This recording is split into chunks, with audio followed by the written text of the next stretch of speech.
Subscribe कीजिए हमारे channel को और बेल आइकॉन को दबाइए हमारी लेटेस्ट वीडियो सबसे पहले देखने के लिए।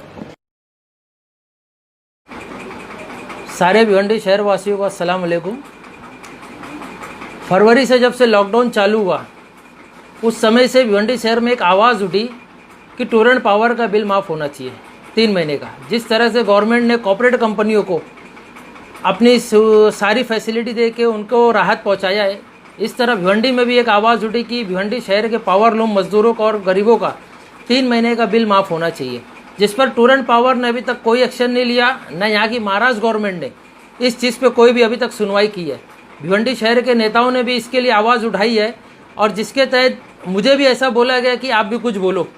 तो मैं हमारे समाज सेवक जावेद अंसारी के पास इस चर्चे को लेके आया, तो जावेद अंसारी ने अपने ऑफिस में आज ये हमारी बैठक करी है कि हम आलिया ग्रुप की तरफ से टूरेंट पावर और भिवंडी शहर के जो मुद्दे उस पर बोला जाए, क्योंकि ये इतना गंभीर मुद्दा है कि 3 महीने के लॉकडाउन में भिवंडी शहर के कारोबार का पूरा तहस नहस हो गया। हर आदमी आज भुखमरी के कगार पे खड़ा हुआ है।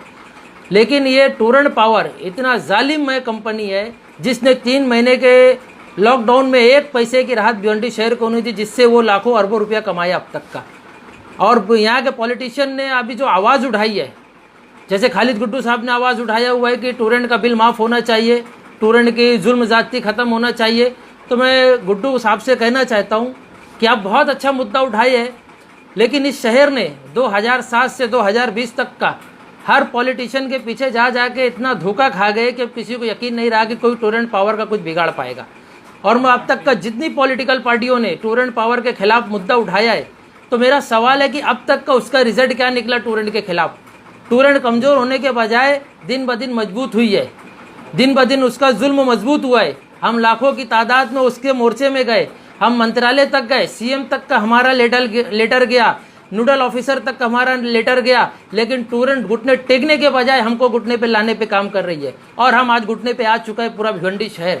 तो ये नेताओं ने हमारे साथ क्या किया है, और हम आंख बंद करके आज भी हम वही भरोसा कर रहे हैं। आज सब नेता एक दूसरे को टूरेंट का दलाल बोलते हैं, वो उसके ऊपर उंगली उठा रहा है, कोई किसी पे उंगली उठा रहा है। तो भाई टूरेंट का दलाल कौन है? अगर कोई मर्द है भिवंडी शहर में, मैं चैलेंज करता हूँ, भिवंडी शहर में कोई मर्द है 1 साल में टूरेंट पावर को हटा के दिखा देवे, मैं कहता हूँ सब टूरेंट के दलाल है। कोई भी टूरेंट को हटाना नहीं चाहता है, सब उसकी पीठ पीछे उसकी गुलामी करने को तैयार है। अगर कोई मर्द होता तो टूरेंट पावर अब तक चला जाता। और भिवंडी शहर वालों से मैं कहना चाहता हूँ, व्हाट्सअप फेसबुक पे आप जितना चिल्लाते हो, अगर रोड पे आके खुद अपना एक लीडर आप रोड पे ले आओ, अपना रहनुमा खुद चुन लो, तो हमको इनकी ज़रूरत नहीं पड़ेगी। टूरेंट पावर को आज तक किसी ने टेक्निकल पॉइंट पे नहीं घेरा है। टूरेंट पावर दिन ब दिन विजिलेंस करता है, सिर्फ चिल्लाते हम। टूरेंट पावर ने जितना घोटाला किया सिर्फ चिल्लाए हमने। एक भी भिवंडी के नेता ने, बड़े पॉलिटिशियन ने टूरेंट पावर को कभी हाईकोर्ट सुप्रीम कोर्ट का मुंह दिखाया? उसने तो आधे शहर को चोर बना दिया विजिलेंस में, जिसके घरों में तार नहीं, बल्ब नहीं, उसको भी चोर बना दिया। तो हमारा लीडर कर क्या रहा है?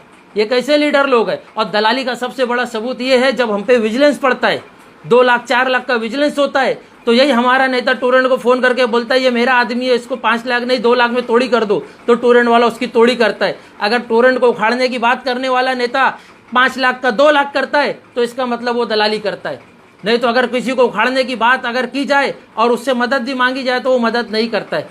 तो भिवंडी शहर, अगर तुमको टूरेंट को भगाना है तो हमको ये जिम्मेदारी खुद लेना पड़ेगा, और टूरेंट को उखाड़ के फेंकने के लिए हमको खुद रोड पे आना पड़ेगा बिना लीडर के। जिस तरह सीएए और एनआरसी हमारे लिए दिखा कि हर मुसलमान हमारे ऊपर जुल्म है, तो टूरेंट भी जुल्म है। जिस तरह सीए और एनआरसी के खिलाफ बिना लीडर के हमने लाखों का मोर्चा बना खड़ा कर दिया, शाहीन बाग खड़ा कर दिया, इसी तरह टूरेंट के खिलाफ भी ऐसा ही आंदोलन चाहिए। किसी का भरोसा करना छोड़ दो और अपने दम पे लीडरशिप करो, तो तुम्हारा कुछ फैसला होगा।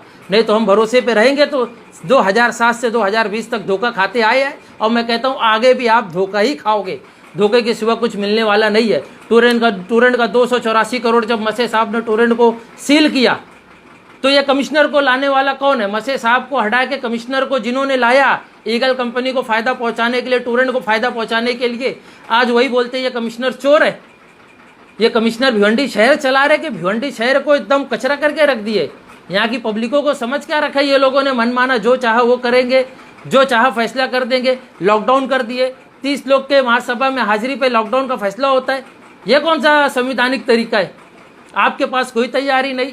आईजीएम का हाल एकदम बेबस हो गया है। सब भिवंडी को कचरा करने में ये लीडर है। जब तक इनको हम सबक नहीं सिखाएंगे तो भिवंडी शहर का कुछ नहीं होगा। आज वक्त है कि सारे आवाम को सड़कों पे आके अपने नगर सेवक, अपने एमएलए, अपने एमपी का गिरेबान पकड़े और उससे सवाल करे कि हमने जिस चीज़ के लिए चुन के दिया है आप उन पे कितना खरा उतरते हो। नहीं तो इसी तरह हम सिर्फ चिल्लाते रह जाएंगे, हमारा कोई परेशान हाल नहीं रहेगा। तो आप लोगों को टूरेंट का बिल जलाने की बात कही जा रही है, टूरेंट का बिल न भरने की बात की जा रही है। मैं कहता हूँ टूरेंट का बिल मैं नहीं भरूंगा, टूरेंट का बिल मैं जलाऊंगा। टूरेंट का बिल टूरेंट को उखाड़ के फेंकने के लिए मैं मेहनत करूंगा। अगर कल को ये अवाम पे FIR होगा या किसी पे मुसीबत आएगा तो क्या ये लीडर हमारे बचाव के लिए आएंगे?